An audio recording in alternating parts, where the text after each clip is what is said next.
Hello tout le monde, bienvenue dans cette nouvelle vidéo. Aujourd'hui, je vais vous montrer ce que j'ai préparé comme menu le week-end dernier lorsque j'ai reçu des amis à dîner. Donc en apéritif, j'ai préparé plusieurs petites choses et je vais commencer par la recette de tapenade de poivrons. Je commence par couper quelques gros poivrons rouges. Je retire simplement le pédoncule et les graines qui sont à l'intérieur.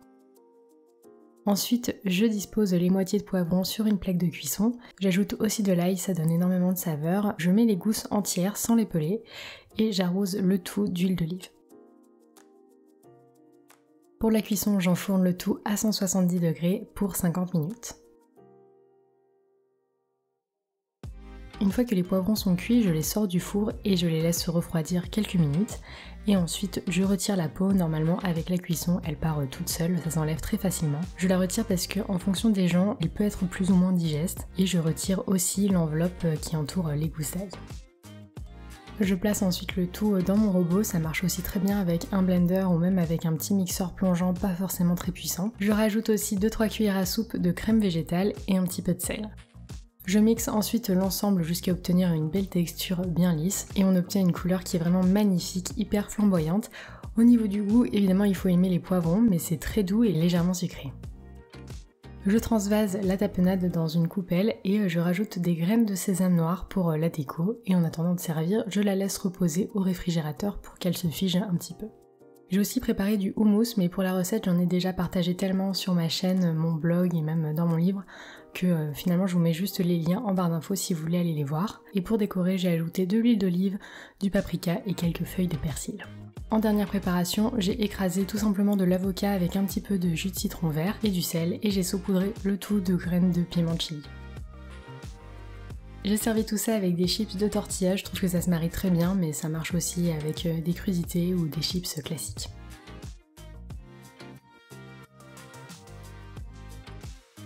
Pour le plat principal, j'ai préparé un couscous de légumes, donc j'ai commencé par émincer un oignon. Ensuite, dans un grand faitout ou dans une cocotte minute, moi c'est ce que j'ai versé 4-5 bonnes cuillères à soupe d'huile d'olive, j'ai ajouté l'oignon et une gousse d'ail que j'ai écrasée. Et j'ai ajouté directement les épices pour que les oignons s'imprègnent bien des saveurs. Donc j'ai utilisé 2 cuillères à café d'un mélange d'épices à la marocaine, 1 cuillère à café de cannelle et 1 cuillère à café de paprika. J'ai bien mélangé le tout et j'ai laissé cuire à feu doux tranquillement jusqu'à ce que les oignons deviennent translucides et qu'ils commencent à caraméliser.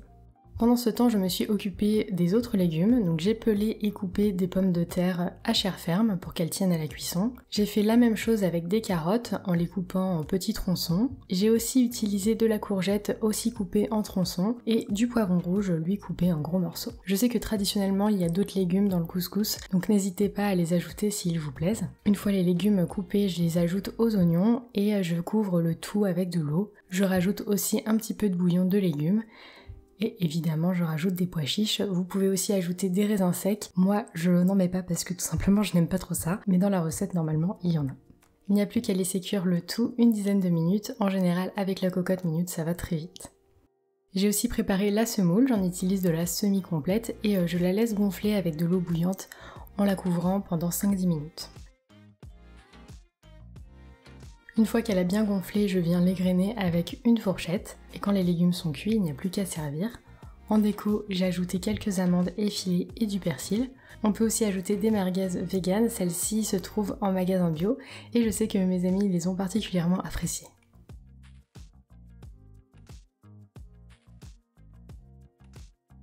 Enfin, on passe à la préparation du dessert. Donc j'ai fait un tiramisu vegan aux fraises qui était particulièrement délicieux. Donc pour le préparer, il faut s'y prendre quand même la veille pour mettre à égoutter du yaourt de soja. J'utilise un grand bol, une passoire et un torchon propre, épais et en coton qui est une matière hyper absorbante. Je trouve que j'obtiens de meilleurs résultats quand je prends vraiment le temps de le laisser 24 heures comme ça au frigo, mais une nuit peut déjà suffire largement. Une fois les 24 heures écoulées, j'obtiens quelque chose qui s'approche un peu du mascarpone. Ça a perdu une bonne partie de son eau, donc c'est beaucoup plus concentré en gras et c'est bien onctueux. J'y ajoute 80 g de sucre glace, 2-3 cuillères à soupe de crème végétale. J'utilise beaucoup celle de la marque Santal qui se trouve en grande surface, je vous en parle souvent et c'est ma préférée avec la bio de Carrefour. J'ajoute aussi de la vanille en grains et du sel pour un petit peu rappeler la saveur du mascarpone. Je fouette l'ensemble au batteur et on obtient une crème bien épaisse et qui se tient à merveille. Pour pouvoir faciliter le dressage par la suite, je transvase la crème dans une poche à douille et je la mets au frigo en attendant de finir la préparation du reste du tiramisu. J'ai pris environ 300 g de fraises, j'en ai gardé au moins 2 entières par verrine pour la décoration et j'ai coupé le reste en petits dés. Ensuite j'ai ajouté un peu de sucre en poudre et un trait de jus de citron vert.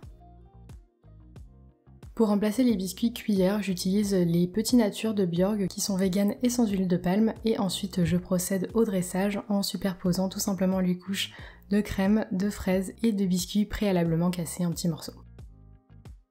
Une fois que les verrines sont montées, il n'y a plus qu'à laisser reposer le tout au frigo pendant quelques heures.